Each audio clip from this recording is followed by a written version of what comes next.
আমার প্রত্যেকটা গল্পই কিন্তু যখন একটা গল্প তৈরি হয় তখন কিন্তু বাস্তব অনেক কিছু থেকে আমরা ইন্সপায়ার্ড হই, বাট মেইনলি কিন্তু আমরা একটা বাস্তব গল্পকেই বা একটা বাস্তব ক্যারেক্টারকেই আমরা প্রেজেন্ট করি না। সো অবশ্যই আপনারা যখন দেখবেন, আমি তো একজন নাটকের মেয়ে, ওই জায়গা থেকে যখন একটা নায়িকার ক্যারেক্টার প্রেজেন্ট করেছি আমার অনেক স্টাডি করতে হয়েছে।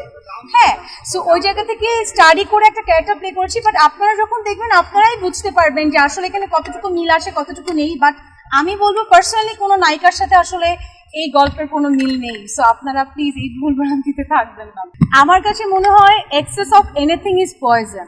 আমি যদি কাউকে ভালোবাসি, সেটা যদি অনেক বেশি ভালোবাসা হয়ে যায় সেটাও পয়জন হতে পারে। আমি যদি আবার কাউকে ঘৃণা করি সেটাও যদি অতিরিক্ত মাত্রায় হয়, or if I do anything right or wrong সেটাও যদি অতিরিক্ত মাত্রায় হয়, সব কিছুই কিন্তু আমাদের লাইফে একটা পয়জন হয়ে দাঁড়াতে পারে। সো ওই জিনিসটাই আসলে আমাদের মেইনলি এখানে তুলে ধরা। সো আপনারা যখন কাজটা দেখবেন তখন you will feel the same, আমার মনে হয়। আমরা একটা পোস্টারে দেখেছি আপনাকে ঘিরে অনেকগুলো চরিত্র, আরেকটা পোস্টারে দেখলাম যে আপনার মুখে ছোট ছোট রক্ত। দুটা বিষয় কিন্তু আসলে দুই রকম। সেটাই তো টুইস্ট। টুইস্ট না থাকলে তো আসলে আপনাদের দেখার আগ্রহটাও বাড়বে না। অবশ্যই এটা কি হয়, আমরা যখন নায়িকারা বা একটা আর্টিস্ট শুটিং সেটে থাকে, আশেপাশে কিন্তু পুরো টিম ঘিরে থাকে। সো ওই টিমটাকে ঘিরেই আসলে আমার প্রথম পোস্টারটা, আপনারা যে পোস্টারের কথা বলছেন, আর অবশ্যই ওখানে কিছু টুইস্ট আছে, কিছু থ্রিলড ব্যাপার আছে স্টোরিতে, যার কারণে হচ্ছে আপনারা ওই ছবিটা দেখেছেন উইথ দ্য ব্লাড।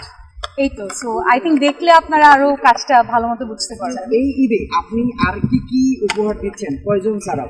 আমার মেইন আকর্ষণই পয়জন। আমি এবার বোধহয় আমার ক্যারিয়ারে এই প্রথম আমি এত কম কাজ করেছি। আমার নাটক হয়তো আপনারা দেখতে পারবেন এবার 4 থেকে 5টা। এটা আমার এই এত বছরের ক্যারিয়ারেই প্রথম, just because of poison. Poison নিয়ে আমি, আমার টিম এবং আমার দর্শক এতটা মানে এক্সাইটেড ছিল, তাদের এত এক্সাইটমেন্ট আমি দেখেছি।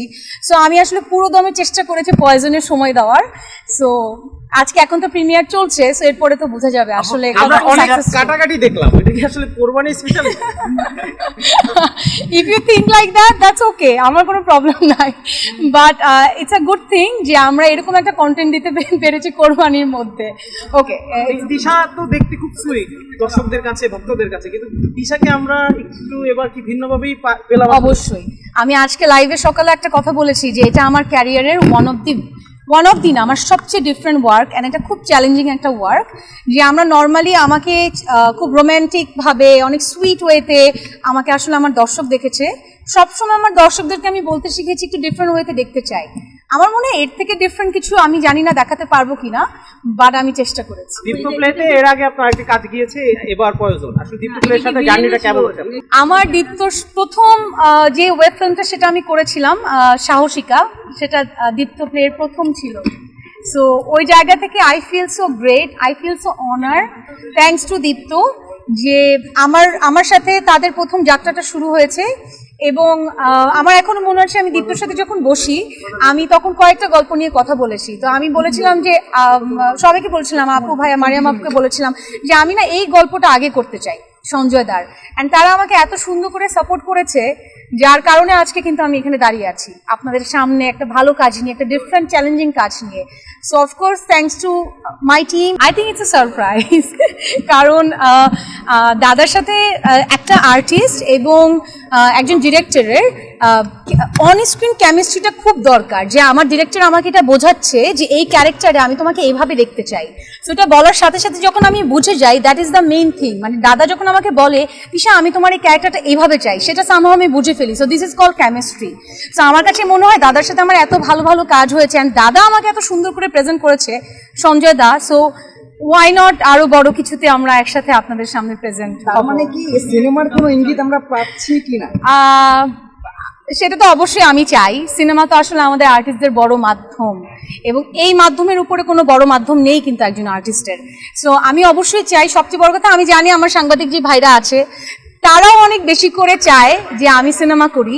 অ্যান্ড আপনারা যে এসছেন, আমি আগে আপনাদের উদ্দেশ্যে কথা বলতে চাই একটু, যে thank you so much.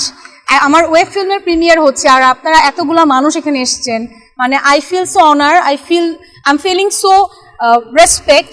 So ওই জায়গা থেকে thank you so much. And আপনারা যেটা চান, আমার দর্শক যেটা চায় অ্যাবাউট সিনেমা, সেটা ইনশাআল্লাহ ভেরি ভেরি সুন আমি আপনাদের সামনে প্রেজেন্ট করতে পারবো। আপনার যারা কো আর্টিস্ট ছিল প্রয়োজনে তাদের নিয়ে একটু বলেন। দে আর ভেরি সাপোর্টিভ, মানে আমার কাছে মনে হয়েছে তানভীর, সেন্টু, সোহাগ ভাই আরো যারা যারা সবাই ছিল তারা এত সুন্দর করে আমরা কাজটা করেছি। মানে এমন হতো যে পুরো টিমের একজনের প্রায়োরিটি মানে একজনের এফোর্ট 100% আর আরেকজনের এফোর্ট 80% তা ছিল না, সবার 110% এফোর্ট ছিল। So that is the main thing আমার এই পয়জনের টিমে। আচ্ছা হ্যাঁ, আহমেদ তৌকির ভাইয়ের গল্পে আমি এর আগেও আমার কাজ হয়েছে, অনেক ভালো ভালো কাজ আপনাদের সামনে দিয়েছি। নরসুন্দরী একটা ভালো কাজ, অ্যান্ড আমাদের আরও অনেক ভালো একটা কাজের প্ল্যান ছিল যেটা চেঞ্জ হয়ে নরসুন্দরী হয়েছে, বাট এটা তো আমি আমার দর্শককে হতাশ করব না, আমার মনে হয় ভালো লাগবে। ওই যে চুল কাটার অভিজ্ঞতা কেমন ছিল? কারণটা জানি। আচ্ছা আমি আসলে এই কথাগুলি যদি একটু, এখন যেহেতু পয়জন নিয়ে আছি, আচ্ছা একটু বলি যে আমার অভিজ্ঞতা ডিফারেন্ট, হয়তো অন্য কোনো ইন্টারভিউতে আরো ডিটেলস বলবো, বাট আজকে একটু পয়জন মই থাকতে চাই। One of the important thing হচ্ছে আজকে আমাদের হাউস ফুল হয়ে গেছে। আপনারা অনেকেই এখন বাইরে দাঁড়িয়ে আছেন, আপনারা দেখতে পাচ্ছেন না শোটা। আমি বোঝাতে পারবো না এটা একটা একজন আর্টিস্টের জন্য কত বড় পাওয়া আসলে।